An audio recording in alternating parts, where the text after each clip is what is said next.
The old man's eyes were like deep, dark pools reflecting the flickering light of the candles that lined the walls of his study. The room was silent except for the soft crackling of an ancient fireplace, its warmth barely reaching the corners where shadows clung like wisps of smoke. "Do you believe in the supernatural, young one?" he asked, his voice a low rumble that seemed to echo slightly, as if carried on the wind. You shifted uncomfortably in your chair, feeling the weight of the old man's gaze. I'm not sure," you replied, trying to match his intensity with a steady look of your own. The air in the room felt thick, charged with something unseen, and you could hear the rapid thud of your heart in your ears. Uncertainty, a state of mind that leaves one vulnerable, he mused, leaning back in his chair. The wooden frame creaked under his weight, a sound that seemed out of place in the otherwise hushed atmosphere. "Tell me, have you ever encountered something inexplicable?" You hesitated, thinking of the strange occurrences that had been happening around your small town lately. Unexplained lights in the sky, whispers in the wind, and shadows that moved when no one was looking. "Maybe," you admitted cautiously. The old man nodded, his expression softening slightly. Good. It is important to acknowledge the unknown, for within it lies the truth." He paused, reaching for a worn leather-bound book that lay open on his desk. The pages were yellowed with age, and the text was written in a language you couldn't recognize. "I have a secret to share with you," he continued, his voice dropping to a whisper. "A secret that has been passed down through my family for generations." Curiosity piqued. You leaned forward, your earlier unease momentarily forgotten. "What kind of secret?" He smiled, a slow, mysterious curve of his lips. "A supernatural one," he replied, his fingers tracing the intricate symbols on the book's cover. "You see, my family has been guardians of a powerful artifact, an object so ancient and potent that it has the ability to bend reality to its will." Your eyes widened in disbelief. "Bend reality? How?" That is the question, isn't it?" the old man said, his eyes gleaming with a fervor that bordered on madness. "You must understand, this artifact is not merely a tool, it is a gateway, a bridge between our world and the realm of the supernatural." You swallowed hard, feeling a chill run down your spine. "And what does this have to do with me?" The old man leaned closer, his breath warm against your face. "Because I believe you are meant to inherit this burden, to carry on the legacy of guarding this artifact and ensuring it remains hidden from those who would misuse its power." You recoiled slightly, overwhelmed by the gravity of his words. "Why me? I'm just an ordinary person." "Ordinary?" the old man scoffed, his laughter harsh and grating. "There is no such thing as ordinary, my dear. We are all connected to the fabric of reality in ways we cannot comprehend. And you, my dear, have a unique connection to the supernatural." You shook your head, trying to clear the fog of confusion that clouded your thoughts. "I don't understand." "That is why I must show you," the old man said, standing up abruptly. The chair scraped loudly against the floor as he moved toward a large, ornate cabinet that stood against the far wall. "Come, let us unveil the truth together."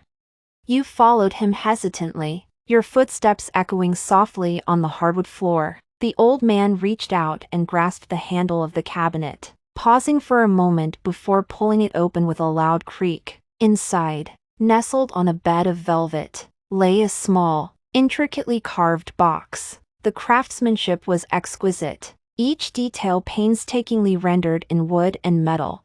"Behold," the old man whispered, his voice trembling with emotion, "the artifact."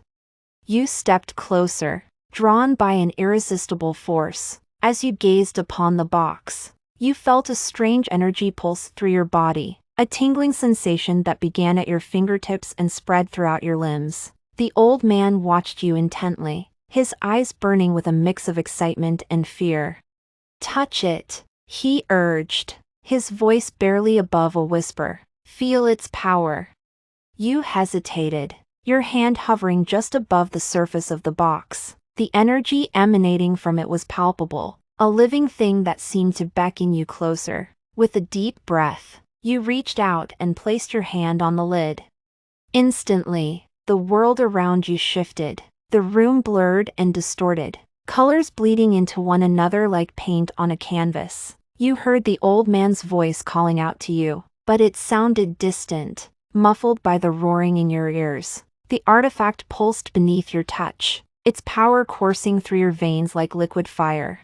And then, just as suddenly as it had begun, the sensation subsided. You blinked, finding yourself once again in the old man's study, the familiar surroundings reassuringly solid and real. But something had changed. You could feel it deep within your bones, a connection forged in that brief moment of contact. The old man studied your face, his expression grave. "You have seen, haven't you?" he asked, his voice heavy with significance. You nodded slowly, still reeling from the experience. "Yes." You breathed, your mind racing with questions and possibilities. "What now?"